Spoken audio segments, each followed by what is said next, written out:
To give you a little story. I don't know if I should call it my military story, my Navy story, whatever my story, but I'm gonna talk to you about me enlisting and then joining the Marines. Not the Marines, the Navy. Sorry. Me enlisting and joining the Navy. And here is my picture.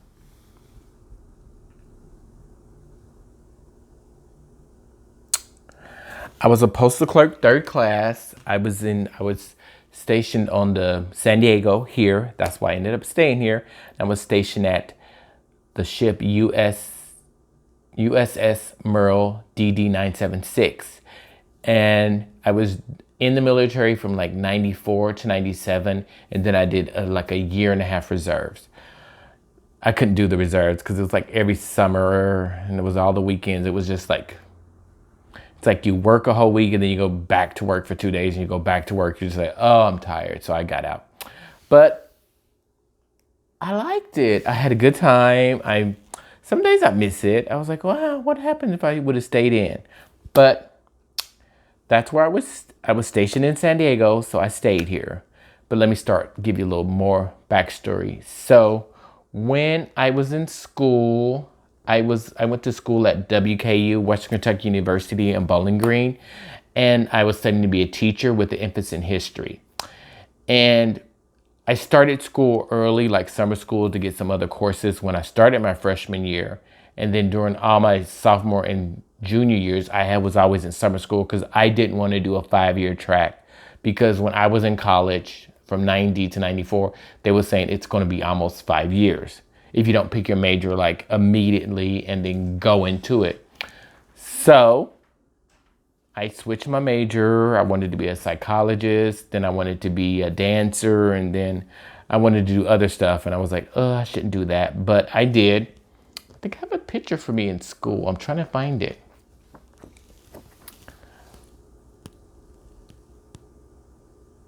Look at me. I was the president of the Student Alumni Association. And so these were people who were visiting the campus for homecoming. It was my job to show people around, show homecoming members around, and have a good time. And those couples, I love them. I can't remember their names, but I know we had a great time. And for a while, we ended up writing each other back and forth. So was it my junior or senior year? I think it was my junior year going into my senior year. I failed this class called elementary math for teachers called statistics or something. And I failed it in my spring year. I failed it. And so I knew I had to go back to summer school. And I was like, I just didn't want to go to summer for my end of my junior year. I was like, I do not want to go to summer school for my junior year. But unfortunately I did. And the class was still hard. And while I was taking the class, I was working at my job. One point I had a job at the Black Student Alliance. I did that. Then I had an RA job. And then I had the post office job. I worked for the post office. I was delivering the mail to the campus. And so I did that. And then I there were some guys I hung around with during that time while we were in school going to the post. I was working at the post office. These gentlemen. Oh, come on. It's giving.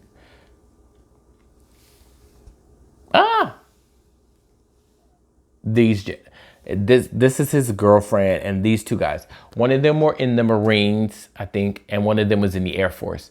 And they were talking about the service because I think it was one night or something we were out drinking and I was like, I think I failed my class. I don't know what to do. And I've already talked to my mother and said, I think I didn't pass. I'm so in trouble. And she was like, and I was like, what am I going to do? And she's like, well, you just have to take it over. I was like, well, what if I want to take a break? She's like, my mom's like, no breaks. You need to get your degree. That's the one thing my mother was pretty adamant about. She wanted me to get my degree and I wanted to take a break. And I understood her point. She was like, once you take a break, you will never do it again. You'll get behind. And so she was right. So we were out drinking one night and somehow we ended up near the military station. And I went to one, the door was locked. I went to another one and the door opened. And then I just went in and signed up. And I signed up for the Navy. And I love the fact that my mother gave that recruiter the hardest time in the world. And I'm so glad she did that, because that recruiter lied to me about everything. If you ever join the service, go actually speak to a service member, because the stuff they tell you doesn't happen. He said, oh, you can finish your degree in the military. It's going to happen. You're on a ship. You're not going to get to finish your degree. And so, yeah. And at the time I joined, it was like 94. I joined and they were still had Don't Ask, Don't Tell. Because I remember in my MEP station, I saw that there was this question mark and it was black dart. And everybody's like, what's this question? And the lady, whatever the person was there, was like, don't answer that. Don't ask that question. And so we kind of just moved over it. It was a mute point. And so we moved over that question. And then I was like, okay. And so when I went in boot camp, I had a great time in boot camp because I pledged a fraternity the beginning of my junior year. So it's kind of like, oh, I know what boot camp, and it was just a lot of physical exercise, a lot of attention to details. Basically, they teach you that as a group, whatever one person messes up, it affects the whole group. So it's a lot of making sure your bed angles are lined, making sure your locker cabinet everything is lined up. It was just very attention to detail. Yes, it was attention to detail overload. It's like the OCD heaven. And so in boot camp, I met my friend Irving. Sorry, this picture, I don't know what it's showing here. That's him. I met him and we were like bunk mates. We were like right from each other. We were very close. His name was Irving. And since I went into boot camp, there was like one guy who was an officer. I kind of loved boot camp. I kind of did good. The only thing was it was tired. Actually, no, I don't know. I can't remember boot camp. There was a lot of marching. There was a lot of eating. My boot camp was the one where I went to called Great Mistakes. It's in Chicago. And I have family in Chicago. And I actually born in Chicago. So I was like, oh. And so when I got into my A school, which wasn't, I didn't pick a rate. So I went to like deck school where like BOSA mates, I learned to do BOSA mate stuff. So I went through that way and I got to stay in Chicago after I graduated boot camp, and it was kind of cool. And then our group, lucky thing for us was we were stationed with these, oh, I wish this picture would give you justice. I can't. I'll take pictures of them, put them in the screen. But that was like really, really fun. I love that. We had a great time. It's so weird to see like all these people, and we would go to school and then we had the evenings free and then the weekends free. And at the point, there was a time where I had an aunt and a great aunt, and we would go visit them and stay. And it was like, what you guys want to do? It was like, we just want to watch TV and y'all feed us. And it was great. I had a great time. And then I was in the military. I went to my boat, the Merle. I went with one of my seamen in my class who was also he was in my boot camp and in my deck school. And so we went from there to Great Mistakes to Chicago, to San Diego. I did pick San Diego, and I thought, they said if you reversed it, because how do I say this? They give you a choice. They say, pick your 3 choices.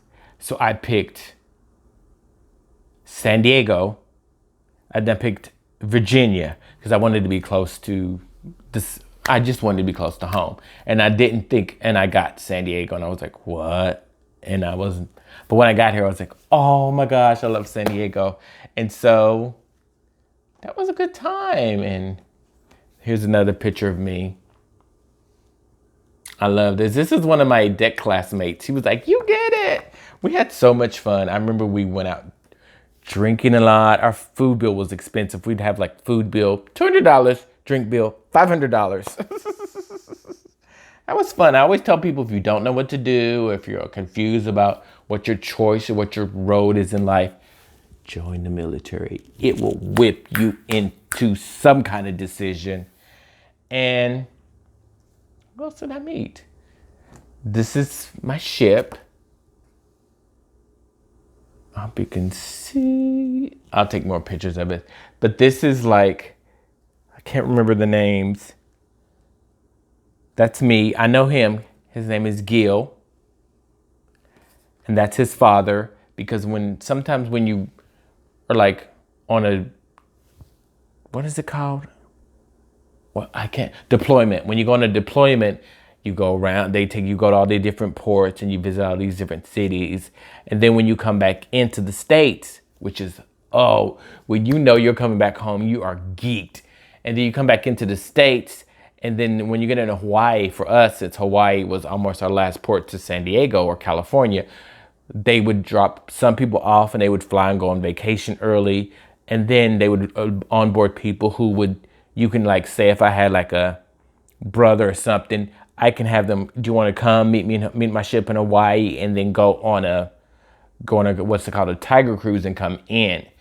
But my friend Casey's father did it. He had a great time. They showed him a bunch of stuff. It was really good. Here's us, like me and Casey coming into port. And then here's me crossing the equator.